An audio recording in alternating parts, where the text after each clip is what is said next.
안녕하세요. 룰루맘입니다. EDD 뉴스 업데이트 해드릴게요. PUA 기존에 수당 받으셨던 분들 중에서 한 주 이상 거부되신 분이거나 혹은 아예 처음부터 수당을 거부되신 분들이 있으실 거예요. 이전에 거부되었지만은 총 3가지 이유에 해당되는 분들은 소급해서 다시 PUA를 받을 수 있도록 포털을 오픈해 준다고 그래요. 그래서 PUA 리어세스먼트 포털이 곧 열릴 겁니다.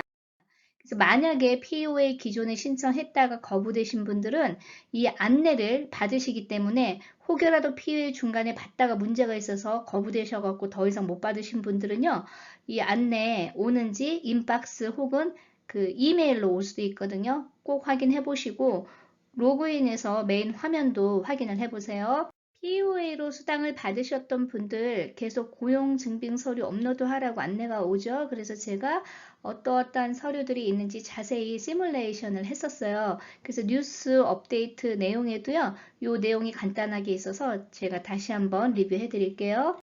이미 PUA 수당은 다 종료가 돼가지고 예전에 밸런스가 남아있던 분들도 더 이상 설티파이 할 수 있는 버튼이 없었습니다. 그런데 이번에 약 10만 명 정도의 PUA 대상자들이 어떤 이유로 거부가 돼가지고 수당을 못 받는 경우가 있었어요. 1주 이상 아예 전체를 못 받은 케이스도 있고 몇 주 기간 동안 못 받은 분들도 계세요. 이런 분들을 위해서 수당 자격을 부여하고 그걸 소급해서 지급해 줄 수 있는 포털이 열릴 겁니다. POA 거부되었지만은 받을 수 있는 케이스가 3가지가 있어요. 그래서 이거는 제가 뒤에서 조금 더 자세히 설명드리겠습니다. POA 신청하거나 설티파이 할 때도 어떠한 이유로 설티파이 하는지 그 이유를 대는데 뭐 none of above 뭐 이런 식으로 해가지고 거부된 분들도 계시고요. 기타 다른 문제 때문에 거부되신 분들도 계세요. 그런데 이제 이유 3가지에 합당하면은 리어세스먼을 통해서 다시 POA 소급해서 받을 수 있도록 포털을 열어줄 거예요. 기존의 POA는 코로나로 인해서 여러분들 시간이 감소됐거나 혹은 정리해고, 레이오프가 됐거나 이런 분들을 많이 받았단 말이에요. 본인이 스스로 일을 사직을 하거나 돌아가는 거를 거부하는 그런 사례도 여기 지금 POA 받을 수 있는 사례가 있습니다.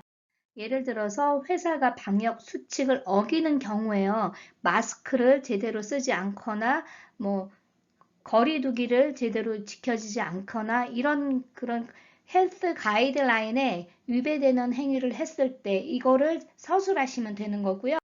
교육기관에 일하시는 분들이 이 거부된 사례가 좀 있었던 것 같아요. 그래서 스쿨 같은 경우에는 그 펀드도 다를 수도 있고요. 또 어떤 다른 이유 때문에 그런 경우도 있어요. 그래서 혹시 학교 관련해서 일하시는 분들 중에서 거부되신 분들도 지금 확장해서 지급을 해주겠다고 그러는 거예요. POA 리어세스먼트라고 되어 있는데 지금 다큐멘트 업로드처럼 그런 어떤 박스가 나올 거예요. 그래서 퀘스천 해서 당신이 이거에 자격이 되느냐 그런 질문에 답을 한 후에 그 다음을 진행할 수 있지 않을까라고 지금 여겨져요. 근데 거의 대부분의 제 구독자님들은 POA가 거부된 사례가 거의 없으실 거예요. 그래서 제가 샘플을 구할 수 있으면 시뮬레이션을 좀 하면 좋은데 샘플을 구하지 못할 경우에는 지금 혹시 도움이 필요하신 분들은 댓글로 문의를 주시기 바랍니다. 11월 10일부터 시작을 해서 계속 자영업을 증빙하는 그 서류를 요청을 하고 있어요.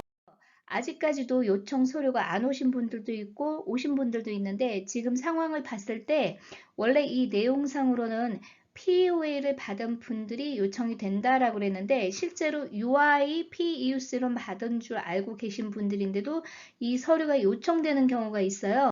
그거는 여러분들도 모르게 중간에 EDD에서 프로그램을 PUC로 갔다가 중간에 몇 주 혹은 한 주라도 POA를 줬다가 다시 PUC가 연장되면서 PUC 프로그램으로 가고 이렇게 복잡하게 가면서 수당이 나도 모르는 사이에 POA라는 거를 하나라도 받은 그런 기록이 뜨기 때문에 그럴 수가 있어요. 그래서 UI라고 생각하시더라도 다큐멘트를 업로드하라고 나오면은 여러분들도 WF만 있다 하더라도 업로드를 하셔야 됩니다. 이건 반드시 자영업자만 업로드하라는 그런 규정은 아니에요. 2020년 12월 27일 이후에도 수당을 받으신 분들이 요청이 되고 있는데 실제로 작년 9월까지 받으신 분들도 이 서류 요청이 오는 경우가 있어요. 그러니까 지금 이게 정확하지도 않은 것 같아요. 그래서 만약에 여러분들이 서류 업로드하라는 요청이 있으면 무조건 누구나 하셔야 돼요. 안 그러면 자동으로 오버페이먼트가 제너레이트 될 수가 있어요. 이건 사람이 하는 게 아니기 때문에 여러 가지 서류들 이제 제가 한번 리뷰해줬죠. 비즈니스 하시는 분들은 자영업을 증빙할 수 있는 서류들, 각종 서류들. 제가 이 부분은 자세히 설명은 안 드리는데요. 만약에 부부가 스케줄 C에 동일하게 이름이 올라가 있을 경우에 비즈니스 라이센스를 두 분이 다 올라가지 않잖아요. 보통 비즈니스 라이센스는 뭐 남편분이 하든지 아내분이 하든지 한 번만 올라가 있단 말이에요. 그 서류를 같이 첨부하실 수 있어요. 거기에 본인의 이름이 없어도 왜 스케줄 C에 있거나 1120에 부부 공동으로 오너십으로 이름이 올라갔을 경우 비즈니스 라이센스나 셀러스 퍼밋 혹은 비즈니스 어카운트 입금이 된 은행 스테이트먼에 한 분만 이름이 됐다 하더라도 그 주소가 스케줄 C나 1120에 부부가 공동으로 들어가 있을 때 매칭이 되기 때문에 충분히 증빙 서류로 사용하실 수 있습니다. 꼭 이름이 있어야 되는 거는 세금 보고 자료가 중요한 거예요. 그래서 라이센스에 부부가 동시에 이름이 없다고 해서 그걸 걱정하실 필요가 없습니다. 주소가 매칭만 되면 문제 없을 거예요. 다른 증빙 서류가 없고 고용 취소 편지로만 증빙을 해야 되는 분들도 계세요. 이런 분들은 공증 서류까지 할 필요가 없이 그냥 서류 자체만 하는데 반드시 고용주 사인이 있어야 돼요. 그 사인 있고 밑에 주소, 전화번호까지 EDD에서 랜덤리 골라서 직접 전화해서 확인을 해볼 수가 있어요. 서류는 more than one, 그러니까 한 개 이상이 퍼밋 된다 이렇게 되어 있는데 대부분 증빙할 수 있다면 두세 개 정도 더 어태치하는 거를 제가 권장을 해드리고 싶어요. 그래서 어떤 분들은 뭐 이 중에 하나만 된다 그래갖고 지금 갑자기 오버페이먼트 안 내받는 사례들도 있거든요. 그게 아주 간단한 문제인데 그래서 여러분들이 최대한 증빙할 수 있으면 텍스 보고는 반드시 업로드 하시고 그게 없으면 한 두세 가지 정도 더 추가하시는 게 좋을 것 같다는 생각입니다. 서류 업로드 하라는 그 안내가 문자로는 받으실 수 있는데 실제로 인박스에는 그 내용이 안 오더라고요. 그래서 여러분들이 그 메인 홈에 맨 밑에 업로드 하라는 그 박스가 나오는지 매주 모니터링을 하세요. 만약에 이거 제때 제출 안 할 경우에는 수당 자격이 없다 그러고 차후에 이걸 반납하라는 그러니까 즉 오버페이먼트 안내가 온다 그랬죠. 그리고 페널티도 30%가 부과가 되는 거예요. 그래서 여러분들이 이런 불이익을 피하려면은 제때 응하시되 너무 서두르실 필요는 없다는 거예요. 그래서 아직 시간이 조금 있으니까 차근차근 준비하신 다음에 만약에 좀 애매모호하신 분들은 댓글로 문의를 주세요. 그럼 제가 맞다, 틀리다, 아니면 하나 더 추가하시면 좋겠다 이렇게 의견을 좀 드리니까 그게 도움이 되실 것 같습니다.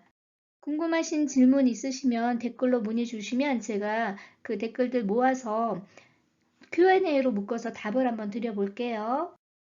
오늘도 좋은 하루 되시고요. 좋아요, 구독 부탁드립니다. 감사합니다.